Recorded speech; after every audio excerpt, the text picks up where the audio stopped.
জয় গৌর, জয় নিতাই। আজ 13ই আষাঢ় 1432 ও 28শে জুন 2025 শনিবার। আজ আমি চৈতন্য চরিতামৃত পাঠ করছি। আমি পাঠ করছি চৈতন্য চরিতামৃতের মধ্যলীলা প্রথম খণ্ড ষষ্ঠ পরিচ্ছেদ সার্বভৌম ভট্টাচার্য উদ্ধারের শ্লোক 31 থেকে 53। নারায়ণ হে নারায়ণ,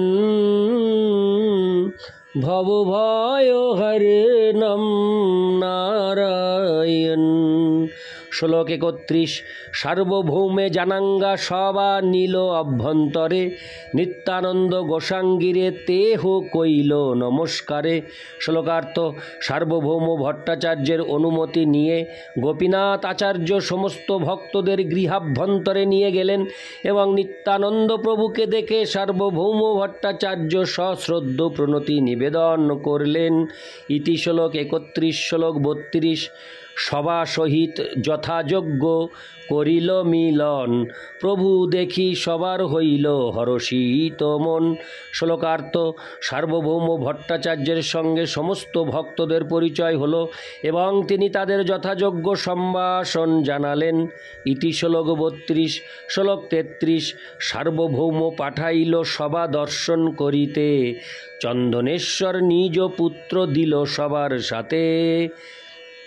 শ্লোকার্থ: সার্বভৌম ভট্টাচার্য তাদের সকলকে জগন্নাথ দর্শন করতে পাঠালেন এবং তাদের সঙ্গে তার পুত্র চন্দনেশ্বরকে পথ প্রদর্শক রূপে দিলেন। ইতি শ্লোক 33। শ্লোক 34। জগন্নাথ দেখি সবার হইল আনন্দ, ভাবেতে আবিষ্ট হইলা প্রভু নিত্যানন্দ। শ্লোকার্থ: জগন্নাথ দেবকে দর্শন করে সকলের অত্যন্ত আনন্দ হল। বিশেষ করে নিত্যানন্দ প্রভু আনন্দ সাগরে নিমগ্ন হয়ে ভাবাবিষ্ট হলেন। ইতি শ্লোক 34। শ্লোক 35। সবে মেলি ধরি তারে সুস্থির করিল, ঈশ্বর সেবক মালা প্রসাদ আনি দিল। শ্লোকার্থ: নিত্যানন্দ প্রভু যখন ভগবৎ প্রেমে এইভাবে উন্মত্ত হয়ে উঠেছিলেন তখন সকলে তাকে ধরে শান্ত করলেন।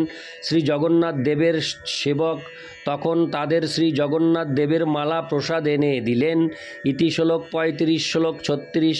প্রসাদ পাঙ্গা সবে হইলা আনন্দিত মনে, পুনরপি আইলা সবে মহাপ্রভুর স্থানে। শ্লোকার্থ: জগন্নাথ দেবের মালা প্রসাদ পেয়ে সকলে অত্যন্ত আনন্দিত হলেন। তারপর তারা শ্রী চৈতন্য মহাপ্রভু যেখানে ছিলেন সেখানে ফিরে এলেন। ইতি শ্লোক 36। শ্লোক 37। উচ্চ করি করে সবে নাম সংকীর্তন, তৃতীয় প্রহরে হইল প্রভুর চেতন। শ্লোকার্থ: সমস্ত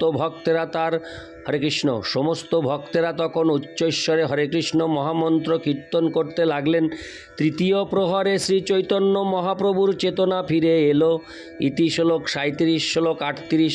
হুঙ্কার করিয়া উঠে হরি হরি বলি, আনন্দে সার্বভৌম তার লইল পদধূলি। শ্লোকার্থ: শ্রী চৈতন্য মহাপ্রভু হরি হরি বলে হুঙ্কার করে উঠলেন। তখন সার্বভৌম ভট্টাচার্য মহা আনন্দে তার পদধূলি গ্রহণ করলেন। ইতি শ্লোক 38। শ্লোক 39। সার্বভৌম কহে শীঘ্র করহ মধ্যাহ্ন, মুঙ্গি ভিক্ষা দিমু আজি মহাপ্রসাদান্ন। শ্লোকার্থ: সার্বভৌম ভট্টাচার্য বললেন, আপনি দয়া করে এখন শীঘ্র মধ্যাহ্ন স্নান করে আসুন। আজ আমি আপনাকে জগন্নাথ দেবের মহাপ্রসাদ নিবেদন করব। ইতি শ্লোক 39। শ্লোক 40। সমুদ্র স্নান করি মহাপ্রভু শীঘ্র আইলা, চরণ পাখালি প্রভু আসনে বসিলা। শ্লোকার্থ: সমুদ্র স্নান করে শ্রী চৈতন্য মহাপ্রভু এবং তার ভক্তেরা শীঘ্র ফিরে এলেন। তারপর পাদ প্রক্ষালন করে প্রসাদ গ্রহণ করার জন্য মহাপ্রভু আসনে বসলেন। ইতি শ্লোক 40। শ্লোক 41। বহুত প্রসাদ সার্বভৌম আনাইল, তবে মহাপ্রভু সুখে ভোজন করিল।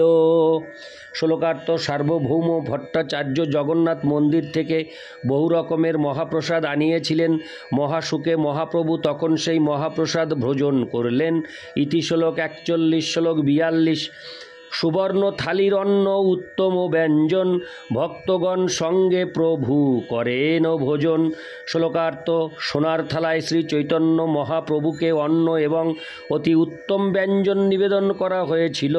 তার ভক্তের সঙ্গে মহাপ্রভু সেই প্রসাদ গ্রহণ করলেন। ইতি শ্লোক 42। শ্লোক 43। সার্বভৌম পরিবেশন করেন আপনে, প্রভু কহে মোরে দেহ লাফরা ব্যঞ্জনে। শ্লোকার্থ: সার্বভৌম ভট্টাচার্য নিজেই পরিবেশন করেছিলেন। শ্রী চৈতন্য মহাপ্রভু তাকে অনুরোধ করলেন, দয়া করে আমাকে কেবল লাফরা ব্যঞ্জন দিন। তাৎপর্য: লাফরা ব্যঞ্জন হচ্ছে এক প্রকার পাঁচমিশালি সবজির ব্যঞ্জন। সেই সমস্ত সবজিগুলি একত্রে সিদ্ধ করে পাঁচফোড়নের সেকা দিয়ে অত্যন্ত সরলভাবে রান্না করা হয়। ইতি শ্লোক 43। শ্লোক 44।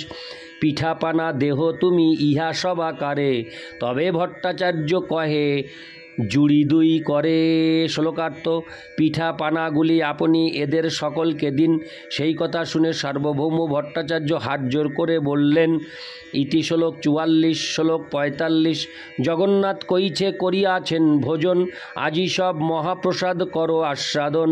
শ্লোকার্থ: জগন্নাথ কিভাবে আজ ভোজন করেছেন তা আস্বাদন করার জন্য আপনি আজ এই সমস্ত মহাপ্রসাদ গ্রহণ করুন।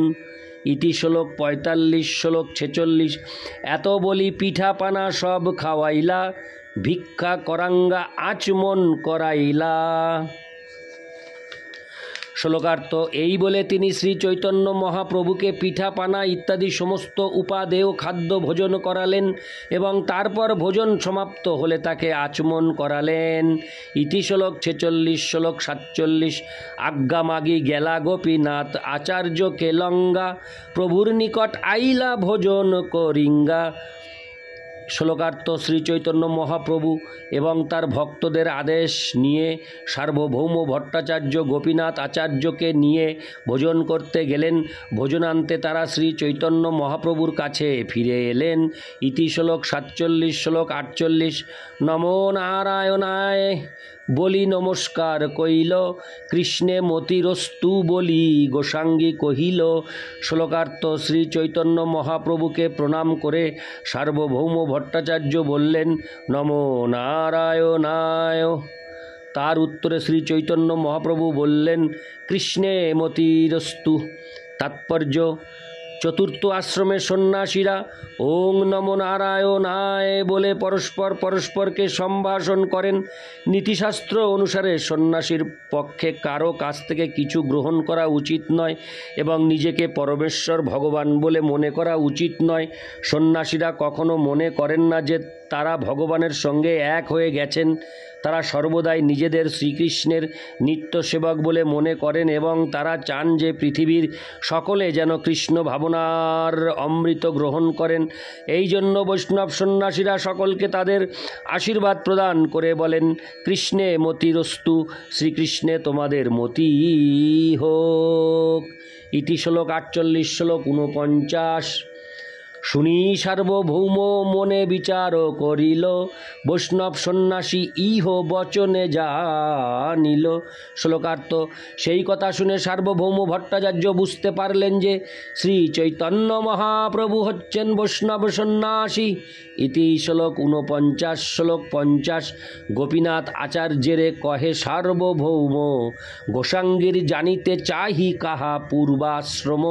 শ্লোকার্থ: সার্বভৌম ভট্টাচার্য তখন গোপীনাথ আচার্যকে জিজ্ঞেস করলেন, আমি এই সন্ন্যাসীটির পূর্বাশ্রমের কথা জানতে চাই। তাৎপর্য: পূর্বাশ্রম কথাটি হচ্ছে জীবনের পূর্ববর্তী অবস্থা। ভক্তগণ কখনো কখনো এই গৃহস্থ আশ্রম থেকে সন্ন্যাস গ্রহণ করেন, আবার কখনো কখনো কেউ ব্রহ্মচারী আশ্রম থেকেও সন্ন্যাস গ্রহণ করেন।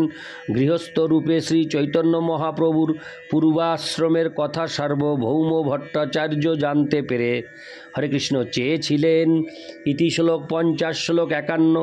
গোপীনাথাচার্য কহে নবদ্বীপে ঘর, জগন্নাথ নাম পদবী মিশ্র পুরন্দর। শ্লোকার্থ: গোপীনাথ আচার্য উত্তর দিলেন, জগন্নাথ নামে এক ব্যক্তি ছিলেন যার নিবাস ছিল নবদ্বীপে এবং তার পদবী ছিল মিশ্র পুরন্দর। ইতি শ্লোক 51 শ্লোক 52। বিশ্বম্বর নামে ইহার তার ইহ পুত্র, নীলাম্বর চক্রবর্তীর হয়েন দৌহিত্র। শ্লোকার্থ: শ্রী চৈতন্য মহাপ্রভু হচ্ছেন সেই জগন্নাথ মিশ্রের পুত্র এবং পূর্বে তার নাম ছিল বিশ্বম্বর মিশ্র। তিনি হচ্ছেন নীলাম্বর চক্রবর্তীর দৌহিত্র। ইতি শ্লোক 52 শ্লোক 53। সার্বভৌম কহে নীলাম্বর চক্রবর্তী, বিশারদের সমাধ্যায়ী এই তার খ্যাতি।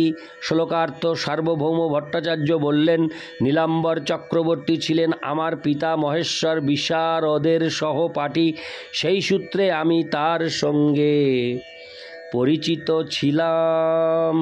ইতি শ্লোক 53।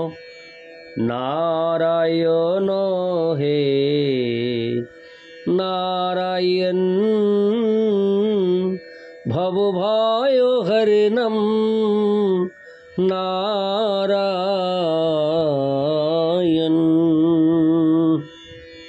জয় গৌর, জয় নিতাই।